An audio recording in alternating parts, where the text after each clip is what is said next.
Hi guys, welcome back to my channel, and I'm back with another movie review. So we have, this movie just dropped, I think, yesterday or today on BET Plus, called Love, Marry, Kill. Let's just say this movie so far has been a lot of twists and turns and a lot of unanswered secrets. So it starts off with this girl, supposedly she got into a hit and run and she goes to the hospital, and just so happens when the doctors went to check the body, it ended up being the doctor's fiance or wife, and that's like a conflict of interest. So you know, they had to take him off the case and put it on somebody else. So this girl, Jordan Toussaint, she is a medical examiner, and she's in Washington D.C. and she, you know, has a good reputation and whatnot. And this guy that works is a forensic profiler in Quantico. Reminds me of Criminal Minds. So she's, you know, befriended him, and you know, they had a little bit of I would say sexual encounter on occasions. And, you know, he's trying to get her to be his girl. And she's like, listen, all it was is just, you know, he hit it and quit it a couple of times. And that's just what it is. So they end up playing this poker game and she ends up winning. So they leave out together, and he's still trying to get to talk to her. And she's not giving him the time of day. And she was like, listen, I like the company we have, but, you know, that's all it was. So while she's talking to him, she ends up getting a phone call.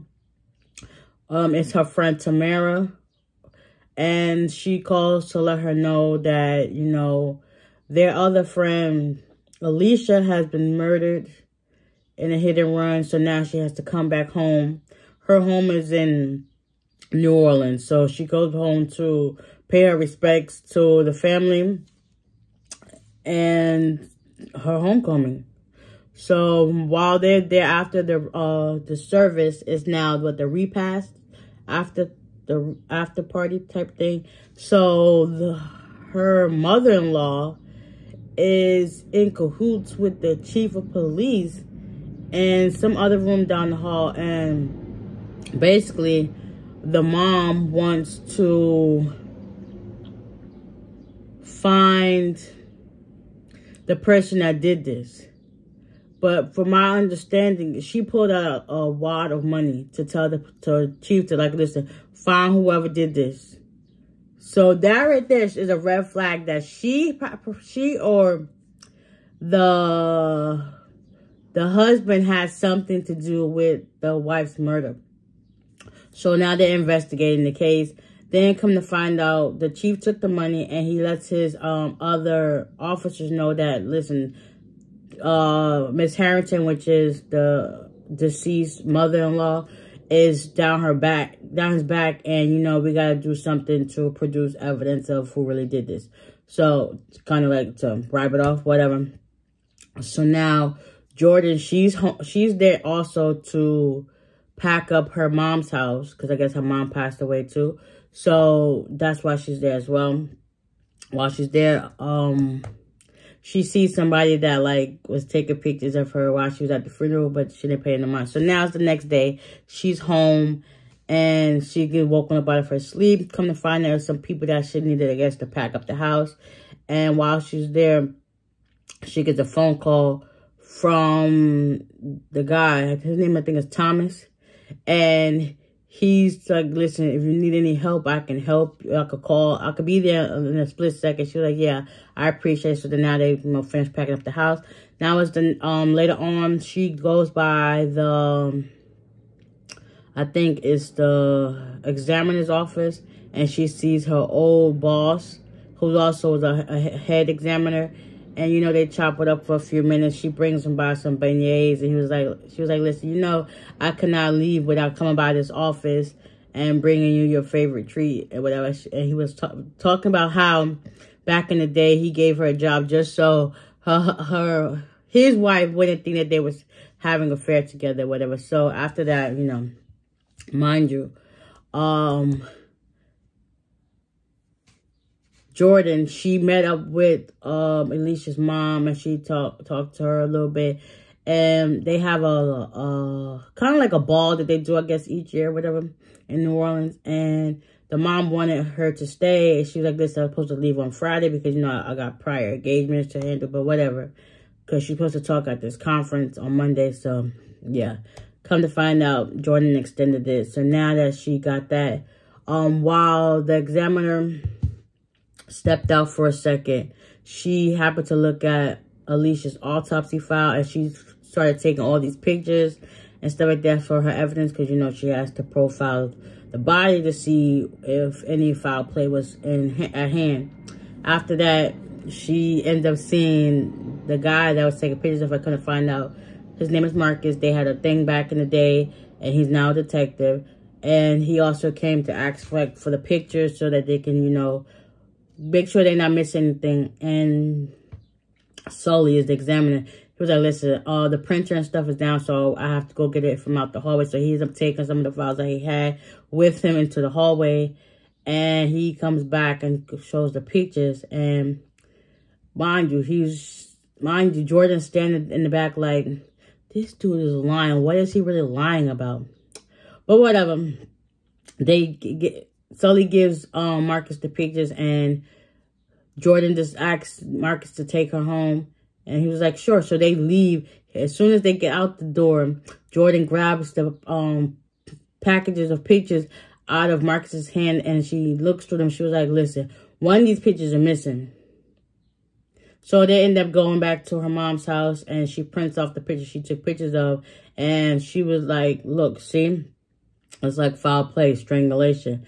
But Marcus is like, well, when she was alive in the ambulance, and when she got to the hospital, you know, she was pronounced dead. But Jordan's not buying it. She was like, well, did anybody physically see or double check to see anything? Because now she's thinking that the husband is behind it, which is also the doctor who found her in the beginning, has something to do with it. And now they're trying to put two and two together. But, you know, at that same moment, you know, old feelings are starting to resurface. So, yeah, they about to do a rendezvous. And let's just see where it goes from there. Okay? So, that little quick rendezvous was cut short because Jordan decided that, you know, her and Marcus should not go back down memory lane. So, he was like, let me go before, you know, you might do something you might regret in the morning. So, he ends up leaving. And he was like, good night, doctor. She felt some type of way. Like, I mean, as you should, you know, if you used to somebody call you a certain name, and then out of like an attitude, you sense the tension, they call you something different. You just like, what was that about? But whatever. He ends up leaving. And she starts looking over the photos and stuff like that, putting the stuff back together. Next thing you know, like a minute or two later, there's a knock at the door, and she was like, listen, don't try to like find a way to get back in. And then the knocks just got more and more loud, and she was like, oh. So she gets up to the door. Come to find out, it's Miles, which is Alicia's husband, who's also the doctor. And he starts talking to her, and she looks at him like, there's something off about this, but whatever. She was thinking he was going to ask to come in so that maybe he sees the autopsy report. So, yeah, come to find out, he was like, listen, I know you were her best friend and she loved you and everything.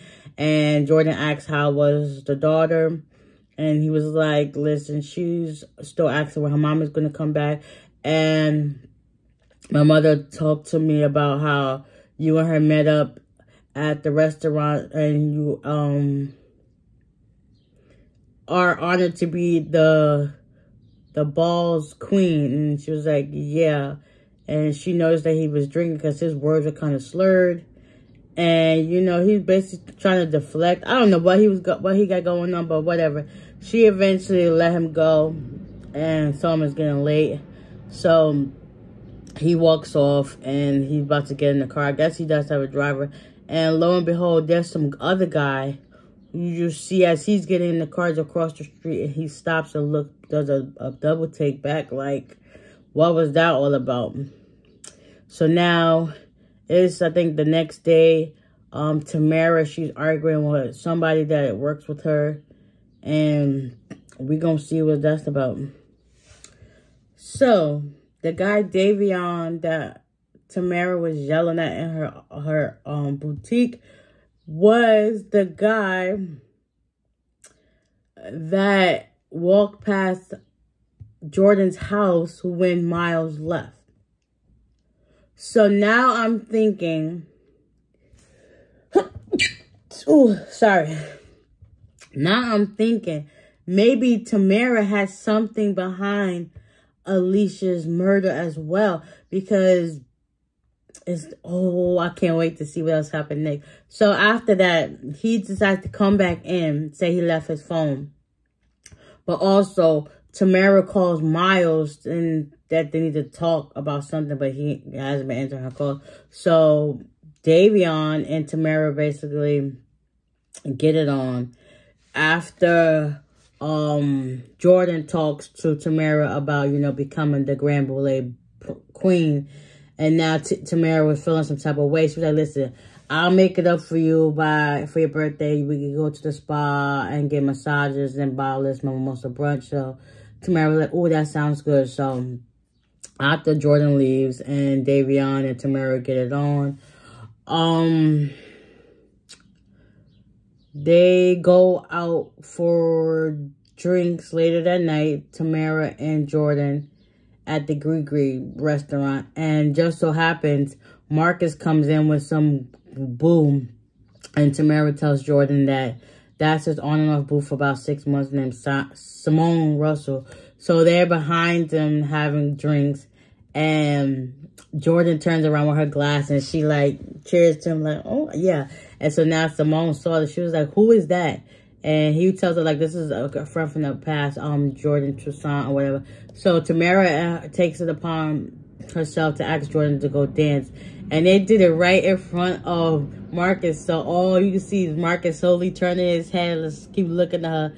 And Simone kindly just keeps pulling his face to her. Next, he gets a text from the chief. And the chief basically tells him, listen, we found the person that hit Alicia. And yeah, so by this time, Miles gets home and the grandmother, Brenda Grace, is talking to her granddaughter, Amaya Grace, that, about the Grand Boule and how the mother was supposed to do this, but before she can get to that point, and she shows her the crown, Miles walks in and tells his daughter that she should get ready for bed. And he wanted to talk to her grandmother for a minute. So they talking or whatever. And basically Miles was telling her, listen, why are you trying to, put this on her? I am just so early. It ain't even been a month since your daughter been in the grave. And Brenda was like, well, this is what we did to start our family fortune. And we did this. This is how we got the bourbon thing and all this other stuff. He's just like, yeah. So at the same time, the chief interrupts them and calls them and let them know that they found the driver that was in a hit and run. So now the chief is at the site. And just so happens Marcus gets there too. And they got this guy named Ernie Reynolds. And he sees the car or whatever. And he calls the chief, and they're making a press conference video, whatever. Then he steps off, and then Marcus walks up to the car that supposedly was in the hit and run, and he looks at it, and then he ends up calling Jordan. He was like, so have you been watching the news? She was like, yeah. So basically, this is Jordan told him, basically they're trying to cover up the fact that Alicia was murdered. And then Marcus was like, yeah, exactly. So now it's the next day. Tamara and Jordan are at the spa, living it up, drinking mimosas, having a good time. And yeah. Okay. So after the mimosas, this lady was watching Tamara, and they just gave each other a blank stare off. Well, after that, Jordan and Marcus ended up getting caught on the balcony. Somebody was watching them, and they sent the pictures to Simone, the girl that he was seeing, to the other department, and basically he got put on suspension. Then the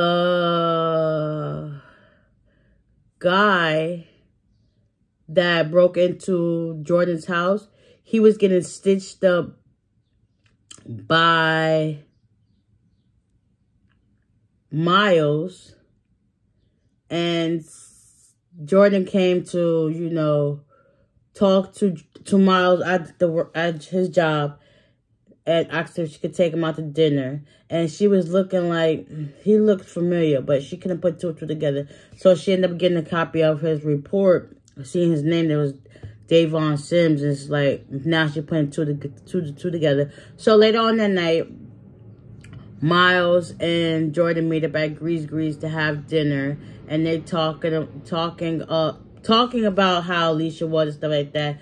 Then just out of nowhere, Tamara, she ends up coming to the table to join them. So now they cut their conversation to a halt, because before she showed up, Miles told, Jordan asked, what about the affair? Miles told her, like, listen, it was one of the nurses at the job, but it was just like, And then as soon as Tamara got there, it was just off. And then you could see how when he was like, I tried to stay at the job often so that way when I come home, I don't have to think of my wife. And I guess Jordan seen the way Tamara was rubbing on his hand. Like, yeah, so she already knew, like, So, now, Davion breaks back into Jordan's house, steals Alicia's laptop, and stuff like that. So now we're just going to move to forward. I don't want to drag out talking to y'all, give you a play-by-play. So, long story short, my intuition was right about Tamara. Tamara and Davion. Davion is part of the Three Crowns gang. And Tamara's basically, she'll be that girl that was, like, born into, like, let me see, how would you say this? In the slums, in the hood, basically one of those hood rat girls. That was her. So, come to find out, Tamara and Davion was working together. And also, Tamara blackmailed Brenda Grace, which is, I think, Miles. I'm not sure if it's Miles' biological mother or Alicia. Either way, the mother, into getting Alicia out, because Brenda Grace found out that Tamara was sleeping with Miles, and her son Ashton is Miles' son. Miles is the daddy of Tamara. But that was after the fact that Alicia gave birth to her daughter, Amaya Grace. So that's how that came into play. And plus, Alicia was looking to find somewhere else to live, because I guess she must have got tired of the mother and how she got down, because of the bourbon, the distillery business wasn't doing too good. So she wanted to have a property of her own. And Brenda didn't like how that was going. So that's how Tamara and them got into cahoots. And it's crazy because Sully was supposed to be the head examiner. He was basically caught, you know, falsifying documents and doing all that other stuff. Long story short, Tamara ends up getting killed. Sully ends up going to jail. What else? The chief, he's going to jail too because he was down with the whole operation. Brenda's going to jail too because she had her daughter-in-law killed. Yeah. It was just twisted and crazy. But do I recommend this movie? Yeah. This movie was definitely had me on the edge from start to finish. Like, what? And then come to find out, I think Davion's going to jail too, even though with his little injury. They still decided to have the Grand Boule. Jordan decided to be the honorary queen, like she said. She was going to hold up to her bargain in memory of Alicia. So, oh, never mind. And Miles, he didn't have nothing to do with his wife's murder, which I'm kind of glad because, you know, sometimes they always say it be that one close to home, but just so happened it wasn't the spouse. It was your own mother-in-law. Like, because Alicia found out what Brenda was doing with the properties, and it was just like, Yeah, and then she also found out about the affair, so, yeah, Brenda was not trying to have that. She basically wanted her gone, so, yeah. So now Miles is going to be taking care of his daughter. Jordan decides she's going to stay in New Orleans. She's not going back to D.C., and I think maybe Marcus and Jordan will finally get married and have that dream that they wish to be together. Because, you know, the tension was running high between the two. Also, when Tamara brought her back to try on her dress or whatever, Marcus shows up and they were getting it in inside the dressing room. It was like sneaky link on fleek, for real. But yeah, overall, I definitely recommend y'all watch this movie. It's on BET+. It's called Love, Marry, Kill. I mean, or you can wait a couple of months down the line till they put it on BET. Who knows? Y'all know how to get down. But whatever. I definitely recommend this movie. You definitely got to be careful of the company you keep, meaning friends and family, because not everybody has your best interest at heart. And there's always somebody that's conniving, trying to take your spot. So basically, Tamara wanted Alicia's life. Supposedly, she had Miles first. And once Miles saw Alicia, he basically kicked Tamara to the streets. Because she was also doing Davion too. So it was like, sloppy seconds all around. But whatever. The movie was definitely great. I definitely recommend y'all watch it. And yeah. So with that being said, I hope you guys enjoyed this movie review. Hopefully y'all check it out as well on BET+. And I will see y'all in the next one. Bye.